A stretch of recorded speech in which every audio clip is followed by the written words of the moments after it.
So guys, na-stuck kami dito sa Ellensburg. Kagabi pa kami dito, nag-stay lang kami sa hotel. Dahil hindi kami maka-uwi sa Washington. Dahil nag-close ang I-90 Freeway. So nag-stay kami, salamat na lang at mayroon pang bakanting room na hotel. Dahil sa may parating na winter storm ngayong alas 4 ng hapon or snowstorm, kaya may posibilidad na landslide ang Snoqualmie Pass, yung pinakamataas na bundok. So far ngayon, naman maganda ang panahon. Pero doon lang talaga sa Snoqualmie Pass ang dilikadong. Dahil aabot hanggang 24 inches yung kapal ng snow. Rain snow. Pag masyado nang mabigat, delikado na mag-landslide ang mga ice or snow. Masyado ng ilang tao lang nakatambak dun sa mountain, sa tuktok. Yan, tambay lang muna kami dito sa tuktok ng bundok. Freeway opens in 10 minutes. So yan, ikot-ikot muna kami guys, cause in 10 minutes magbukas na ang freeway. Nag-drive lang muna si Abe dito sa sa malapit sa freeway, sa mabundok na lugar dito. Ang ganda Very nice, no?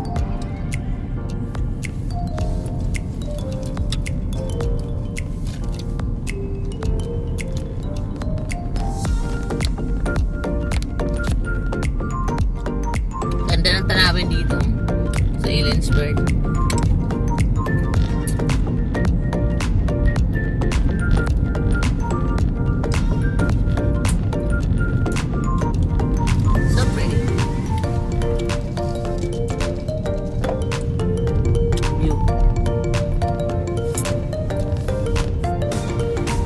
Yan mga labs, balik na kami sa freeway dahil magbubukas na baka bukas na ngayon.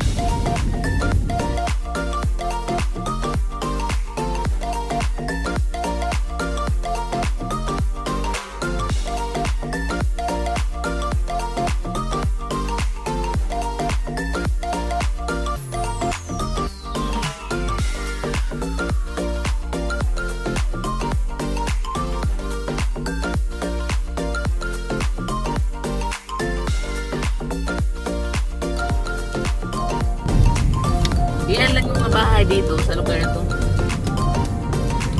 Medyo malayo na sa Kabiasnan.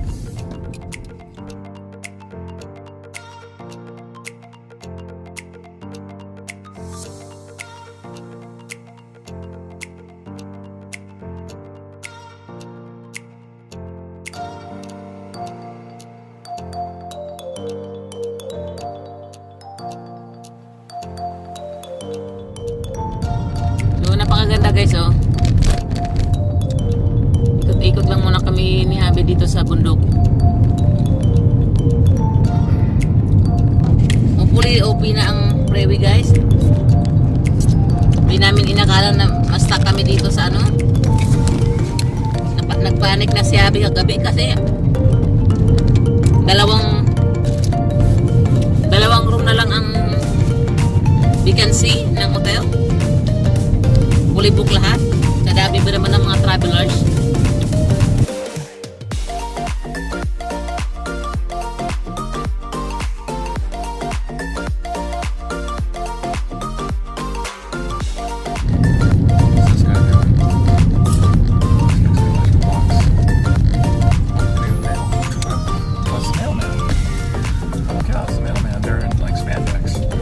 She's a girl.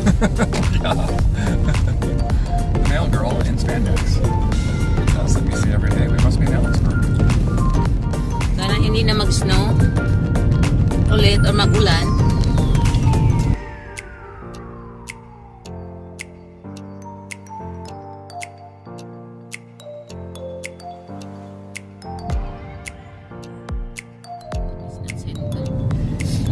Nag-drive si Rod ng 9 hours kagabi. Tapos, 2 hours na lang. Stranded pa. Sinarado ang freeway. Dahil sa winter storm or snowstorm. Pero maganda na rin kasi for safety kaysa doon ka maabutan talaga sa mismong danger zone. Yan ang mas delikado at nakakatakot.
Freeway should be unleashed right now.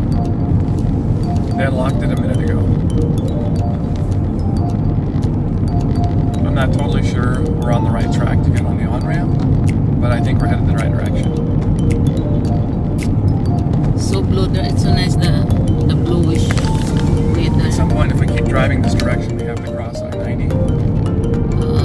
It's between us and those mountains. So, What? Seriously? well, it's somewhere in the middle. Closer than far. And I think that's it right We're around far away from the freeway? there. So I think it's right there.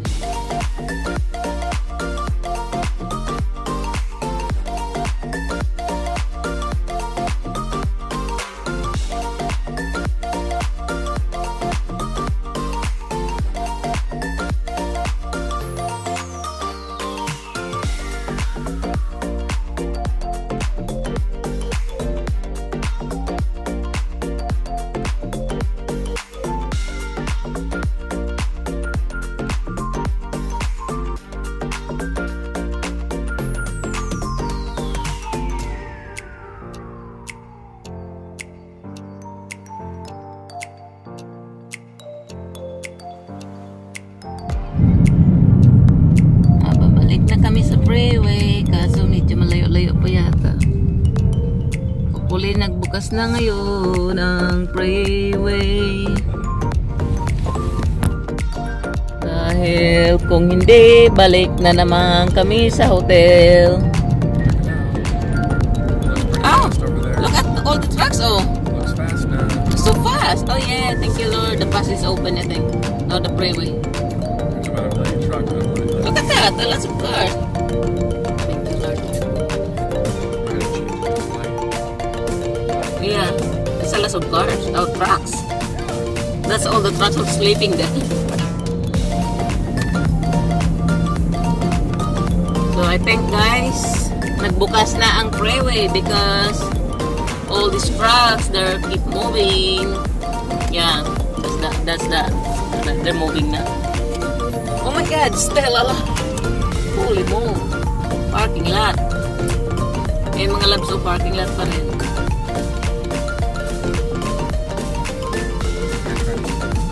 Ay, you don't have lights. Oh, you have your own. Poor guys are gonna stop. That's a good thing dapat uso. What's up? Oh, yeah, Lord. Thank you. The other people there, they're stuck, oh. Yes. So That's this why we is didn't for- go those, yeah. Because if you go there, you'll wait the line. Yes, I thought we could cut across this way faster than those guys trying to get on the on-ramp. Oh, thank you, Papa G. Ayan guys, oh, we're moving na. The freeway is already open. The good news is there's not many guys on the on-ramp. Oh, okay. It's short. Most of them are on the freeway and they're already going. They're going. Yeah. So, makauwi na kami. Yes, thank you, Lord. Hopefully, hopefully the pass is safe. Look at that, all big trucks. Hopefully no avalanches hit us as we're crossing over the pass, which is actually a possibility. So it's a little risky. I wonder if the Department of Transportation just opened up the freeway because they had to, kind of. You know, there's a lot of pressure to open it. If you close off that lifeline that goes from pretty much the east of Seattle clear to the other ocean. And not guarantee that the pass is safe. No, I don't think so. I think they made a commercial decision. They kind of had to.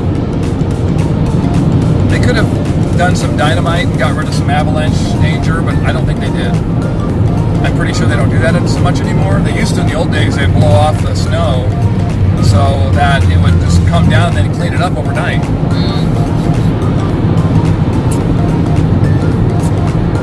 They're so fast. Oh, they're trying to make it the pass. Right. I'm not sure what this guy's doing because he's going to get behind a few more trucks. Yeah. I mean, yeah, maybe he does want to get to the pass quickly. Really, if it's going to have an avalanche, it's going to be random. It could happen right now. It could happen in 10 minutes. It could happen in an hour. We just don't know. We have no clue about when an avalanche might come. Yeah. So it's purely random, and I doubt it was any safer today than it is last night. They're trying to squeeze it with those Yeah, giant trucks. trying to push him off the road practically. But they're just going to come to the next truck blocking him, so it's really not a giant rush probably. Wow, this is a convoy. Yeah, convoy. We're convoying tons of trucks here, guys. Lahat behind us. All trucks. Have some, not a lot of travelers like us, right? I'd say probably very few this time of day. But Also- more on, look at us. We're surrounded of giant trucks. And ahead of us, all also traveler trucks.